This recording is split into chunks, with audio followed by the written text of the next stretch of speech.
성도들의 쓸 것을 공급하며 손대접하기를 힘쓰라. 너희를 박해하는 자를 축복하라. 축복하고 저주하지 말라. 즐거워하는 자들과 함께 즐거워하고 우는 자들과 함께 울라. 서로 마음을 같이 하며 높은 데 마음을 두지 말고 도리어 낮은 데 처하며 스스로 지혜 있는 채 하지 말라. 아무에게도 악을 악으로 갚지 말고 모든 사람 앞에서 선한 일을 도모하라.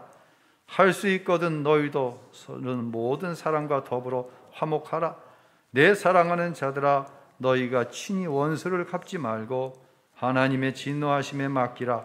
기록되었으되 원수 갚는 것이 내게 있으니 내가 갚으리라고 주께서 말씀하시니라. 내 원수가 줄이거든 먹이고 목마르거든 마시게 하라. 그리함으로 네가 숯불을 그 머리에 쌓아 놓으리라. 악에게 지지 말고 선으로 악을 이기라. 아멘. 우리 예수님의 크신 은혜와 평강이 사랑하는 우리 오신교회 모든 성도들과 함께 하시기를 예수님의 이름으로 축원합니다. 깊은 골짜기에 이 끝과 저 끝을 잇는 다리가 하나 있었어요. 이렇게 보기에도 허술하게 이를 데 없었어요. 아이고, 저거 잘못하면 끊어지겠네. 스스로 생각하기에 참 나는 믿음이 연약하다라고 하는 사람이 이 다리를 건너기 시작했습니다. 무사히 건널 수가 있었어요. 스스로 생각하기에 또 한 사람은 나는 믿음이 굉장히 좋아, 믿음이 강해, 저깟 다리 아무것도 아니야, 건너기 시작했습니다. 어떻게 되었을까요? 건넜을까요? 못 건넜을까요? 건넜으면 말하질 않았겠죠. 그만 중간에 이르렀을 때 다리가 끊어지고 말았어요. 사랑하는 성도 여러분, 구원은요, 우리의 믿음에 약하고 강함에 있지 않습니다.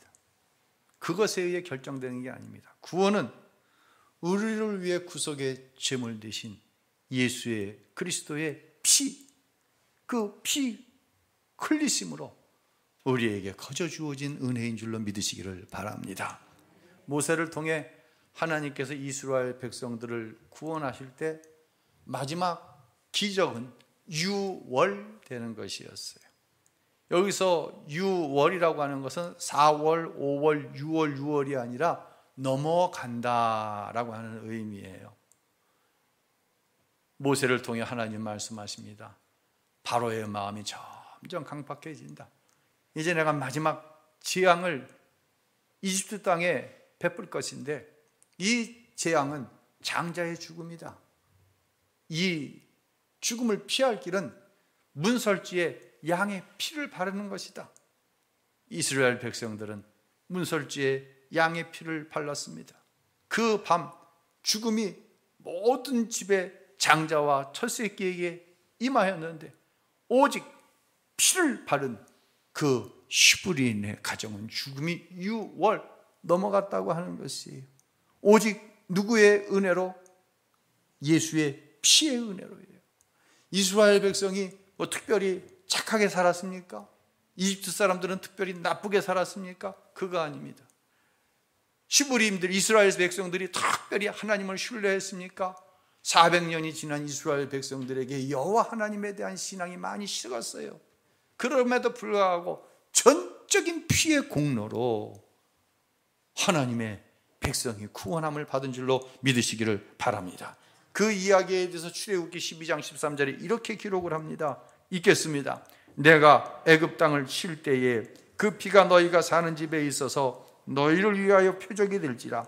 내가 피를 볼 때에 너희를 넘어가리니 재앙이 너희에게 내려 멸하지 아니하리라. 내가 뭘 볼 때에? 피를 볼 때예요. 예수의 피 공로 때문인 거예요. 그래서요, 구원받고 영생 얻은 저와 여러분의 삶 속에 이 질문 앞에 분명한 대답이 있어야 돼요. 그 질문은 무엇입니까? 나는 어떻게 구원받았나? 나는 어떻게 성경에 약속되어진 그 약속을 누리며 살 것인가? 이 질문 앞에, 즉 나는 그리스도 예수의 구속의 피를 대속의 죽으심을 믿는가? 라고 하는 질문 앞에 분명한 확실한 대답이 있어야 돼요. 나는 나를 구원하시기 위해 십자가에 피 흘려 죽으신 예수님을 믿습니다. 예수님의 피 공로 위에 나를 구원할 세상에 어떤 방법이 있다 없다? 없습니다. 할렐루야. 이것이 바로 십자가의 능력으로 사는 성도의 모습이에요. 오늘 오후 열린 제자 양육 제1단원이 십자가의 능력에 대함입니다. 함께 참여해서 지식으로 아는 것이 아니라 그 십자가의 능력으로 하나님의 자녀의 권세를 가지고 사랑하는 성도 여러분들이 되시기를 예수님의 이름으로 축복합니다. 이제 오늘부터 다시 로마서로 돌아왔습니다. 11장까지는 교리 부분이었지요. 12장은 이 교리에 대한 적용 부분입니다.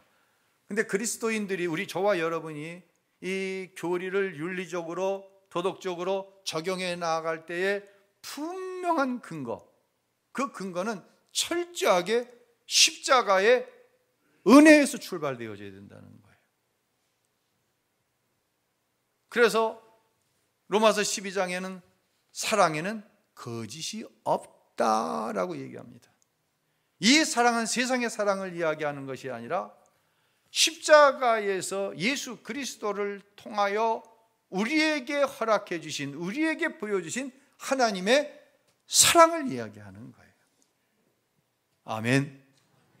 자, 이 기독교 하나님의 윤리에 대한 한 가지가 바로 성도들이 쓸 것을 서로가 공급하며 나누기를 힘써야 된다라고 하는 말씀인데, 13절 우리 다시 한번 읽어보겠습니다. 성도들의 쓸 것을 공급하며 선 대접하기를 힘쓰라.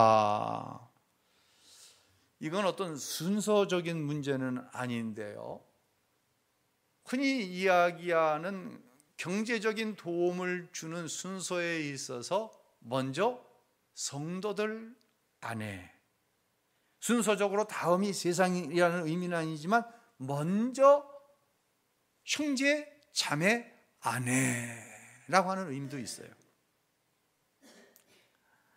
생각의 차이가 있을 수는 있습니다.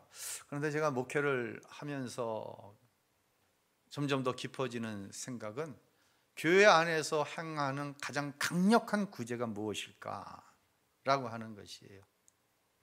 물론 이제 경제적으로 어려운 사람들을 돕습니다. 그러나 그 일에 있어서 강력한 방법은 뭔가? 바로 그것은 온전한 11조다라는 생각이 점점 더 깊어지는 거예요. 11조는 어떻게 해요? 소득이 많은 사람은 많이 하고, 소득이 적은 사람은 적게 하는 거예요. 그렇죠? 그런데 이 10의 1조가 모아졌습니다. 그것이 사용될 때는 어떻게 해요? 공평하게 누리는 거예요. 많이 한 사람은 많이 누리고 적게 한 사람은 적게 하는 거 아니에요. 11조가 모여져서 성전을 지었습니다. 따뜻하게 난방을 합니다. 따뜻하게 난방하는데 따뜻한 것은 11조 많이 한 사람이 앉고, 추운 것은 헌금 적게 하는 사람이 앉고, 점심을 나눕니다. 맛있는 거 많이 먹는 거는 11조 많이 한 사람이 있고, 이게 아니라는 거예요. 그래서 목회 가운데 경험하는 강력한 구제는 바로 온전한 11조라는 거예요.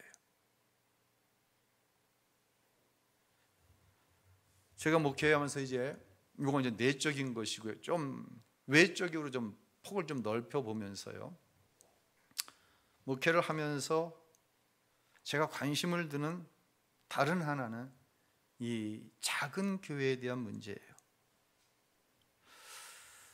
코로나19를 지나오면서 흔히 이야기하는 월급쟁이들은 어려움을 겪었지만 좀 덜했어요. 그런데 이 소상공인들은 정말 무지무지하게 어려워요. 정부에서 지원을 하기는 하지만 어림도 없죠. 하지만 가장 강력한 제안을 받았으면서도 모든 지원에서 소외된 곳이 있어요.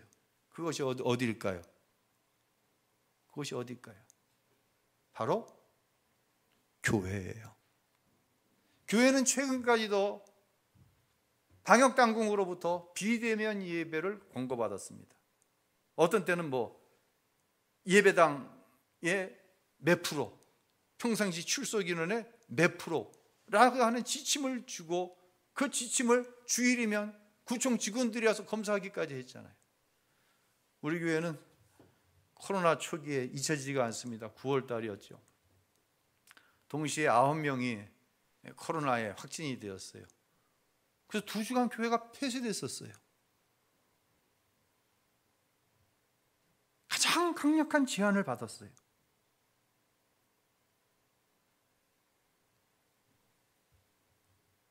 제가 정부에 대한 어떤 불만을 절대로 말씀드리는 건 아니에요.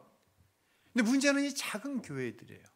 이 소상공인들이 임대료나 공과금, 손님은 없는데 임대료는 그대로 내야 되고 공과금은 나오잖아요.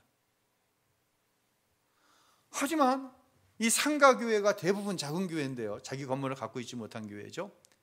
밀집과 밀폐를 된 공간일 수밖에 없어요. 지하실. 상가교회는 1층은 없어요. 1층은 임대료 비싸니까 거의 3층, 4층 그렇습니다. 이로 인해서 신자들이 급감했어요. 코로나19를 지나가면서 교회가 막 폐쇄돼요. 다음 2월 달에도 우리 감찰에 내에 있는 교회 하나가 또 폐쇄돼요. 세상 말로 문 닫는 거예요, 교회가. 목사는 실직을 합니다. 여러분, 목사는 실직했다고 실직 수당 안 주더라고요. 여러분은 실직하면 한 5개월입니까? 6개월? 실직 수당 나오잖아요. 어떤 상황에서도 교회는, 목회자는 정부의 보호 대상이 아닙니다. 마치 대한민국 국민이 아닌 것 같아요. 제가 평상시 이런 소신의 말씀을 드렸어요. 교회가 세상의 짐이 되어서는 안 된다.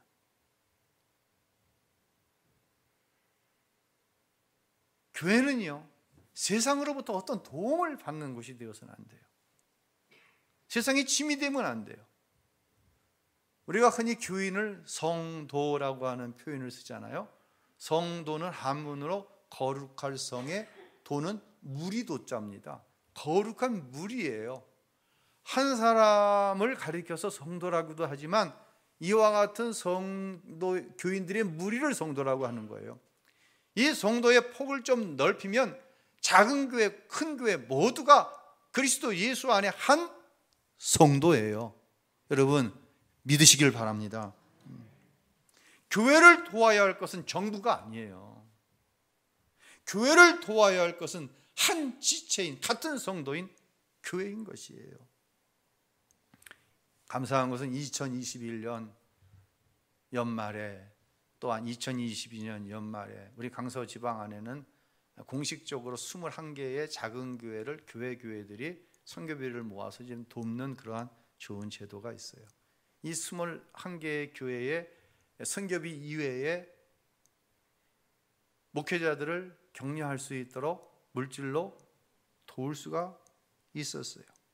매월 보내드리는 선교비와 별개로 여러분이 한 월삭 헌금과 구제 헌금을 모아서 꼭 필요한 곳에 쓰고, 예를 들어서 1,000만 원이 있습니다. 이 1,000만 원을 1,000만 원 다 나눠줘야지, 이게 아니라 꼭 필요한 곳에 하고 나머지는 비축을 했어요.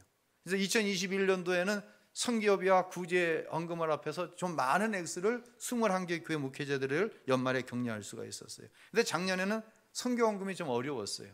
그래서 구제 헌금으로만 21개 교육자들을 격려할 수가 있었어요. 이거 신문에 안 내주더라고. 그런데 사랑하는 성도 여러분, 여러분에게도 사실 설명 구체적으로 안 했어요. 이런 건. 구제의 대원칙은 뭐예요? 왼손이 하는 일을 오른손이 모르게 하는 거예요. 자랑할 만한 일도 아니에요. 우리는 성도예요. 제가 전에 있던 지방회에서 40대 제가 중반에 이제 지방회장을 시작하면서 제 평상시에 이 마음, 저도 개척교회를 목사였으니까 교회를 개척하고 그 어려움을 아니까요. 이 평상시에 가지고 있던 마음을 좀 펼쳐 놓았어요. 그래서 자립하고 있는 교회 목사님들을 청해서 우리 한번 지방 내에 있는 교회의 목회자들의 최저 생활비는 한번 보장해 봤으면 좋겠습니다. 제가 속해 있는 교회가 작은 교회니까 우리 교회에서 다 할 수는 없어서 그게 아니라 이 작은 교회, 제가 개척교회를 할 때 가장 어려웠던 마음은 뭐냐면 물질적인 어려움도 어려움이지만 성도라고 하면서 예수 그리스도 안에 산 지체라고 하면서 자립하는 교회가 자립하지 못하는 교회 목회자들의 상황을 돌아봐 주지 않는 거예요. 관심을 갖지 않는 거예요. 얼마나 어려우냐? 그게 어떤 소외감을 갖게 되더라고요. 그래서 그런 말씀을 교회의 선후배 목사님들과 나눠서 했더니 목사님들이 적극적으로 참 좋은 생각이다. 한번 해보자. 작은 교회 목사님들을 모셨어요. 다 오십시오. 와셨어요. 와서 이제 참 외람되지만 자신의 정확한 소득을 지방회에다가 공개해 주십시오. 나는 교회에서 사례를 100만 원을 받습니다. 70만 원을 받습니다. 근데 여기에 선교비가 있어서 나는 한 달에 150만 원을 받습니다. 이런다든지. 아니면 사모님께서 직업을 갖고 있기 때문에 우리는 교회는 작은 교회이지만 충분히 생활하는 데는 문제가 없습니다. 사실 교회법에는 목회자는 목회 이외에 다른 직을 겸할 수 없어요. 목회자가 다른 직을 겸할 수 없다고 하는 것은 목회자의 부인 역시도 다른 직을 겸해서는 안 돼요. 왜냐하면 목회는 성직이에요. 온전히 성도들을 돌아보는 일에만 전념해야 하는 것이에요. 그게 너무 어려우니까. 그래서 이렇게 아주 정직하게 보고를 받아보니까 거의 대부분의 교회들이 흔히 이야기하는 최저 생활비에 못 미치는 거예요.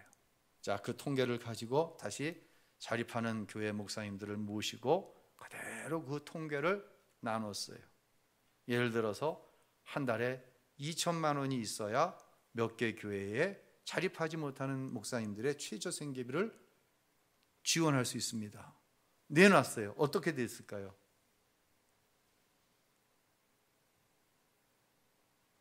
모아졌을까요? 안 모아졌을까요? 오병이어의 역사가 나타나더라고요. 참 우리 교회가 훌륭하고 정말 목사님들이 훌륭하시더라고요. 큰 교회는 많이, 적은 교회는 자신의 힘을 다해서 작은 교회 목회자들의 최저 생활비를 도와줄 수가 있었어요. 사랑하는 성도 여러분, 우신교회는 강서지방에서 그렇게 재정적으로 큰 교회가 아니에요. 제가 따져봤을 때 상위 한 30% 정도의 우리 교회가 속해 있어요. 하지만 이 일에 저는 우신교회가 쓰임받을 수 있었으면 좋겠어요. 이 일에 불쏘시개를 제공하는 교회가 되었으면 좋겠어요. 그래서 교회 내적으로 뿐만 아니라 교회 밖으로도 심쓰라고 하신 이 하나님의 말씀 앞에 아름답게 사용받는 우리 교회가 되었으면 좋겠어요. 이 일을 위해서도 여러분이 기도해 주시기를 바랍니다. 자, 외면적으로 이 구제의 부분을 좀 이야기했으면 이제 좀 내면으로 들어와서 이 악에 대한 이야기를 좀 나눠야 될 것 같아요. 17절을 한번 읽도록 하겠습니다. 아무에게도 악을 악으로 갚지 말고 모든 사람 앞에서 선한 일을 도모하라. 교회가요, 악한 일을 하는 사람에게 악한 일을 멈추라고 하는 말을 못하면 안 돼요. 그런데 그 악한 일을 끊고 돌이키십시오라고 하는 말이 악을 악으로 대하라는 얘기가 아니에요. 한국갤럽에서요, 작년 7월 달에 전국에 있는 19세에서 79세에 이르는 사람들 5,100명을 대상으로 한국인의 의식 및 가치관이라고 하는 설문조사를 한국갤럽에 위탁해서 진행했는데 그 결과가 나왔어요. 근데 이 결과가 우리가 생각하는 것과 얼마나 차이가 나는지 한번 통계를 한번 보도록 할게요. 첫 번째 이미지 한번 보여주시겠어요? 자, 먼저 혼전 순결을 안 지켜도 된다가 2016년도에는 37%였는데 6년이 지난 2022년에는 58%로 늘어났어요. 이혼 41%에서 56%. 쭉 보면은요, 낙태 같은 경우에는 27%에서 51%. 이것은 무엇을 의미하냐면, 우리가 악에 대한 개념을 이야기할 때 이 악에 대한 개념이 한국 사람으로서 아니면 어떠한 전통적인 관습에 의한 악이냐, 아니면 성경에서 말씀하고 있는 악이냐를 분명하게 좀 분별할 수 있어야 될 때가 왔다는 거예요.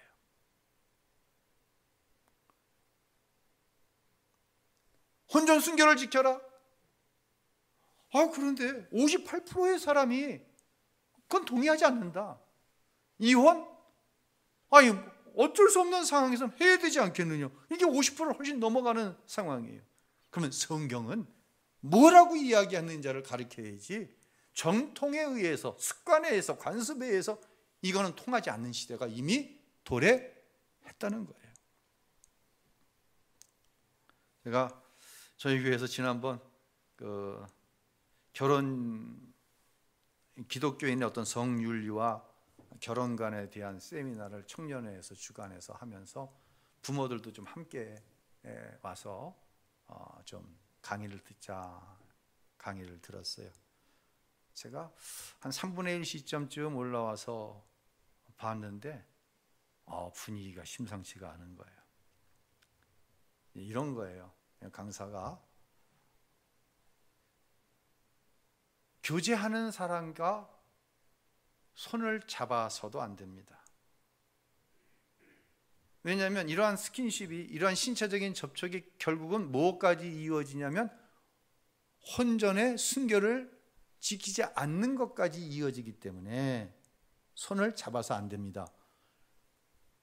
청년들이 분위기가 묘해지는 거예요. 또 부모들도 헷갈리는 거예요. 저는 개인적인 제 생각은, 우리 아이들이 결혼 대상자입니다 라고 데리고 왔는데 한 1m 좀 떨어져서 오면은 저건 결혼 안 하겠다는 얘기구나, 좀 그렇게 알아들을 것 같아요. 왜냐하면 서로 이성적인 호기심이 없이, 이성적인 매력을 느끼지 못하고, 근데 손을 꼭 잡고 들어오는 모습이 너무 이뻐. 그러면 저 녀석들은 서로 간의 이성 간의 어떤 충분한 매력을 느끼는구나. 왜냐하면 결혼에는 그것도 중요하니까요. 물론 강사가 의미한 것은 원천적으로 차단하기 위한 그런 차원이 다른 문제예요. 제가 드리고자 하는 말씀은 이거예요. 자, 저 나이 또래의 사람들은 며느리감, 사위감을 데려왔습니다. 그러면 못 받기 위해서 데려온 걸로 알아요. 허락받기 위해서 데려온 걸로 알아. 그런데 지금의 20, 30대는 뭐 하려고 데려온 거야? 이 남자가, 이 여자가 나와 결혼할 사람입니다라고 소개하려고 데리고 온 거예요. 허락하노라. 무슨 허락을 해? 내 나이가 몇인데 지금? 내가 결혼하는 건데. 청년들 그렇게 하라는 얘기 아니야. 절대로. 그러면 뒤로 자빠질 부모님들 많이 있어요. 아주 지혜롭게 해야 돼 이거요. 생각이 다르다는 거예요. 이것이 관습의 문제인지 이것이 성경에서의 말하는 것인지 이걸 잘 분리할 수 있어야 된다는 얘기예요. 자, 그러면 이 기독교인들과 교회를 다니지 않는 사람, 타 종교를 갖고 있는 사람들은 아까 보여드린 그 도표에 어떤 차이가 있나를 또 통계가 나왔어요. 굉장히 흥미로운 통계 보여주시겠어요? 먼저 결혼 전에 동거하는 것에 대해서는 예수를 믿지 않는 사람이나 예수 믿는 사람이나 거의 같아요. 많이 차이가 나. 1%밖에 차이가 안 나요. 더구나 이혼 같은 경우에는 신앙을 갖지 않는 사람보다 교회 다니는 사람이 더 이혼에 대해서 관대해요. 전체적으로는 56%인데 기독교인들은 몇 프로? 61%가 이혼할 수 있다 없다? 있다라고 생각하는 거예요. 하나님께서 짝지은 것을 사람이 나누지 못합니다. 아무리 강단에서 이렇게 이야기한다고 한들 61%의 사람들이 이혼 잘못된 만남이야. 도저히 이어나갈 수 없어. 본인뿐만 아니라 자녀들도 불행하고 너무 불행해. 할 수 있다 없다? 있다는 거예요.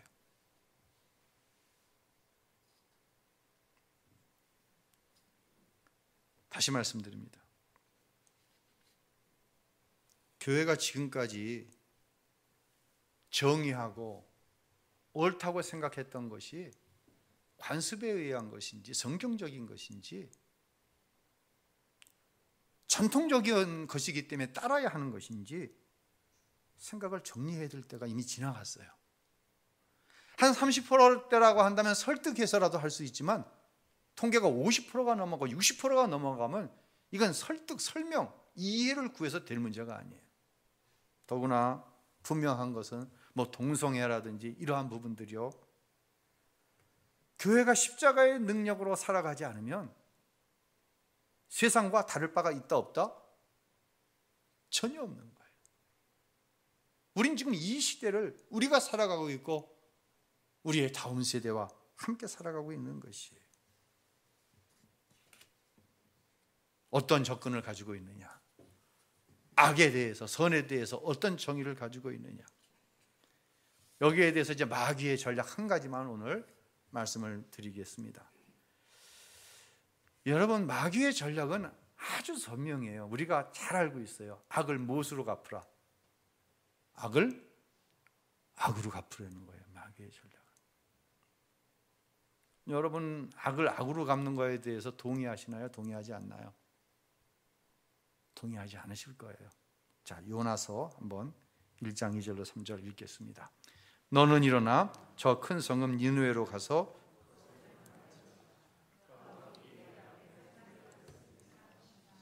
그러나 요나가 여호와의 얼굴을 피하려고 일어나 다시스로 도망하려 하여 요바로 내려갔더니 마침 다시스로 가는 배를 만난지라. 여호와의 얼굴을 피하여 그들과 함께 다시스로 가려고 배삭을 주고 배에 올랐더라. 요나서는 이제 요나에게 임한 하나님의 명령이죠. 요나에게 하나님 말씀하시는 거예요. 니느웨로 가라. 니느웨는 이스라엘을 그렇게 괴롭히고 힘들게 하던 아수르라고 하는 나라의 수도예요. 그런데 이 아수르의 죄가 얼마나 심하고 악독했는지 하나님께 올라간 거예요. 하나님의 분량에 찬 거예요. 이제 뒤집어서 이걸 심판만 하시면 되는데 요나에게 가서 회개의 복음을 전하라는 거예요. 회개의 복음 전하라는 얘기는 하나님은 니느웨를 뒤집어 엎어 심판하시는 것이 하나님의 뜻이에요. 회개해서 그들을 돌이키는 게 하나님의 뜻이에요. 회개시켜서 돌이키는 게 하나님의 뜻이라는 거예요. 근데 요나는 이 하나님의 말씀이 정말로 마음에 안 드는 거예요. 그래서 얼른 도망을 가는 거예요. 하나님을 피해 다시스로 도망을 간 거예요. 어떻게 보면 요나의 생각에 틀린 것 같지 않아요. 우리에게도 뭐 주위에 뭐 일본이라고 하는 나라, 그들의 악에 대한 문제 회개해야 됩니다. 그러나 우리는 그들을 위해서 뭐 해요? 기도합니다. 그들이 하나님께 돌아올 수 있기를. 사랑하는 성도 여러분, 악에 대한 심판은 나에게 있는 게 아니에요. 악에 대한 심판은 누구에게 있어요? 하나님께 있는 거예요. 19절 우리 함께 읽겠습니다. 내 사랑하는 자들아, 너희가 친히 원수를 갚지 말고 하나님의 진노하심에 맡기라. 할렐루야. 하나님은 여기서 한 걸음 더 나아갑니다. 여러분, 악을 선으로 갚는다? 이거 가능해요?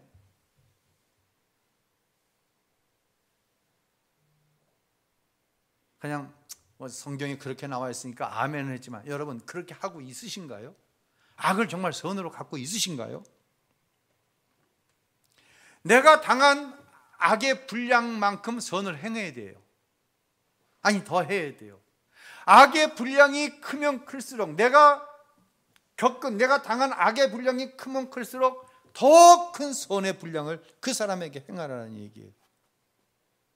여러분, 이게 실제적으로 가능하냐는 얘기예요. 어떻게 보면은요, 상상도 할 수 없고 흉내낼 수도 없는 규범을 하나님께서는 우리에게 요구하고 계시는 거예요. 그런데 기억하십시오. 성도를 향한 마귀의 전략은 항상 분명합니다. 악을 악으로 갚으라는 거예요. 그런데 얼마나 많은 그리스도인들이 무기력하게 이 마귀의 전략에 넘어가는지 몰라요. 몰라서 넘어가는 게 아니에요. 이건 마귀의 전략이야. 내 지금 안에 있는 누구를 향한 원수 갚고자 하는 마음, 그가 나에게 행한 것 이상으로 갚고자 하는 마음, 이건 분명히 마귀의 전략. 알면서 넘어가는 거예요. 모르고 넘어가는 게 아니라는 거예요. 마귀의 이 전략을 통해 부부간에 틈이 생깁니다. 부모와 자식 간에 틈이 생깁니다. 성도들 간에 틈이 생깁니다. 교인과 목사 간에 틈이 생깁니다. 알면서도 악을 행하는 거예요.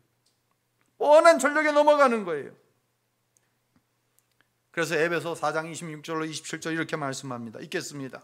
분을 내어도 죄를 짓지 말며 해가 짙도록 품을 품지 말고 마귀에게 틈을 주지 말라. 여러분, 분은 품을 수 있어요, 없어요? 품을 수 있어요. 분이 올라올 때 있어요, 없어요? 있어요. 분을 내어도라고 얘기하는 거예요. 이게 우리 한계예요. 근데 그 분이 악을 악으로 갚고자 하는 마음으로 발전되면 이게 죄가 되는 거예요. 여기 때부터 마귀에게 넘어가는 거예요. 이건 마귀에게 좀 역사해 주세요 하고 틈을 내버리는 거예요. 분을 낼 수 있지만 해가 지도록, 다음 날이 되도록 분을 품지 말라는 이야기예요. 어려울까요? 쉬울까요? 여러분, 답은 어때요? 이 답은 나에게 있지 않아요. 저와 여러분 하나님의 자녀예요. 우리에게 하나님의 자녀로서의 권세가 있다고 말씀드렸어요. 하나님이 도와주셔야 돼요. 하나님이 힘주셔야 돼요. 위로하시고 힘주시는 성령님이 내 안에 함께 하시기 때문에 악을 선으로 갚을 수 있는 거예요. 다시 말씀드립니다. 이건 내 의지와 결심으로 할 수 있는 게 아니에요. 하나님께서 주시는 힘을 하면 어려울까요? 쉬울까요? 쉽습니다.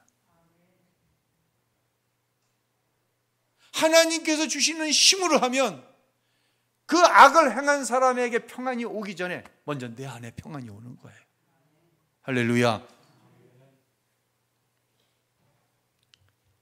오늘 본문 16절과 21절로 결론을 내도록 하겠습니다.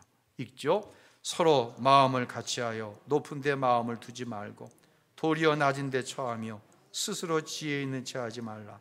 악에게 지지 말고 선으로 악을 이기라. 세 부분으로 나눌 수 있습니다. 서로 마음을 같이하여, 마음을 어디에 두지 마세요? 높은 데 두지 마세요. 저 사람의 마음은 하찮고 내 마음만 높다고 생각하지 마세요. 이 지나친 자존감은 이건 교만이에요.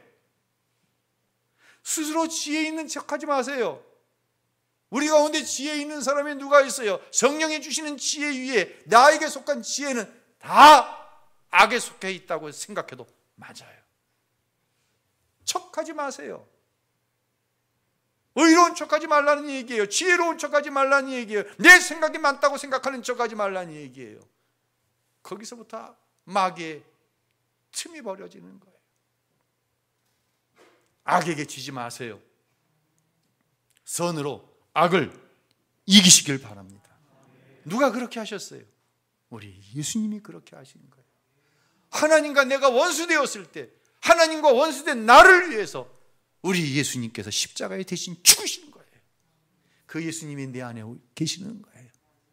그래서 이길 수 있는 거예요. 내가 이기는 게 아니라 정확히 표현하면 내 안에 계시는 예수님이 이기시는 거예요. 할렐루야. 선으로 악을 이겨 무너졌던 평강이 회복이 되어지고 정말 내 입술을 벌려 선으로 악을 이기는 것이 너무 쉬운 일입니다. 나는 할 수 없지만 내 안에 거하시는 예수님이 하셨습니다.